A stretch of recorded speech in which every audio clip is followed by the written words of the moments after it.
salut à toi pour cette nouvelle vidéo et dans ce tuto, je vais te parler de la virgule à l'envers. Donc la virgule à l'envers, c'est ce geste-là qui a été réalisé plusieurs fois par Neymar Junior et franchement, il est super efficace. Donc si tu veux savoir mes recommandations, mes conseils et tout ce que j'ai à dire sur ce geste, ben, je te vois après l'intro.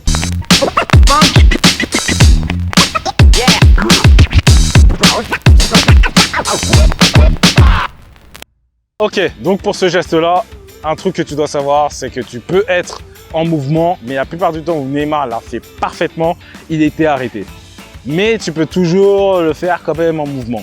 C'est possible.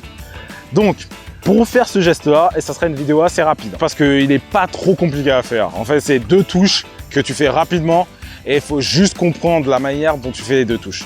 Idéalement, le défenseur, il est face à toi. Il peut être légèrement à gauche, légèrement à droite, mais en règle générale, il devrait être face à toi, ok? Ensuite, la première étape que tu dois faire pour le faire correctement, c'est d'utiliser cette partie du pied-là, en fait. Cette partie du pied-là, ça va te permettre de ramener le ballon, mais en même temps de sauter, ok? Ça, c'est un truc qui est important dans ce geste-là. C'est que tu ramènes le ballon, mais en même temps, tu sautes, ok? C'est pas tu fais ça et ça. Parce qu'il y a différentes manières, en fait, de faire différents gestes. L'inter-exter, par exemple, c'est ça et ça, ok? Je sais pas si tu as vraiment vu la différence entre les deux. C'est que l'inter, tu pousses intérieur et tu pars extérieur, ok? Tu pousses intérieur, il y a un temps de pause et ensuite tu pars extérieur. Celui-là, c'est vraiment en presque un mouvement. C'est pour ça qu'on l'appelle la virgule à l'envers. Donc, la virgule à l'envers parce que la virgule, lorsque tu le fais, c'est presque un mouvement et tu fais comme ça, ok? Maintenant, celui-là, c'est à peu près la même chose. Tu fais presque un mouvement, tu sautes et tu fais comme ça, ok? Là, je le fais lentement pour bien te montrer comment tu devrais le faire, mais c'est vraiment comme ça, ok? Lorsque tu le fais, c'est vraiment un geste où tu sautes d'abord, c'est vraiment une touche intérieure où tu sautes pour vraiment faire comme si tu pars en même temps, et sur le même geste, tu vois, sur le même geste, tu fais un crochet extérieur. Donc ça, c'est la première chose. La deuxième chose, c'est la touche extérieure. La touche extérieure, dans mon tuto que j'ai fait sur la chaîne auparavant, sur les 5 gestes de Neymar, le tuto rapide que j'ai fait une touche longue. Neymar utilise une touche courte ou moyennement longue.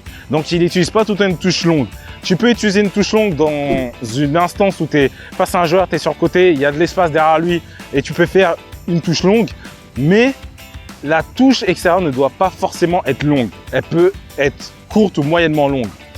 Qu'est-ce que je veux dire par là? C'est que quand tu pousses le ballon, il doit pas forcément être trop loin de toi. Tu dois être capable de le faire aussi lorsque tu pousses le ballon et le ballon reste proche de toi, assez proche de toi pour que tu puisses faire autre chose. Neymar, dans plusieurs instances, il l'a fait et le ballon est toujours resté proche de lui. Le fameux circuit Verratti, Neymar Mbappé au Paris Saint-Germain. Neymar.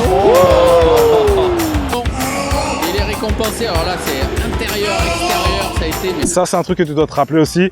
La touche extérieure, tu l'as fait. Moi, en tout cas, je l'ai fait avec cette partie-là. Tu peux utiliser aussi une autre partie du pied.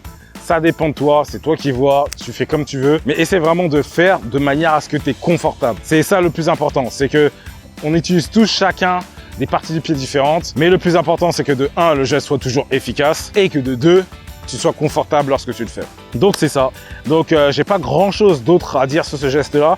Toi, si tu as des questions par rapport à ce geste-là, tu l'as essayé, tu n'as pas vraiment réussi ou quoi que ce soit, dis-le moi en commentaire. Si je vois ton commentaire, j'essaierai de répondre. Je reçois beaucoup de commentaires, donc si je réponds, je réponds. Si je réponds pas, ben, désolé. Mais en tout cas, une chose est sûre, c'est qu'avec de l'entraînement, tu peux maîtriser ce geste-là. Il n'est pas forcément difficile à faire.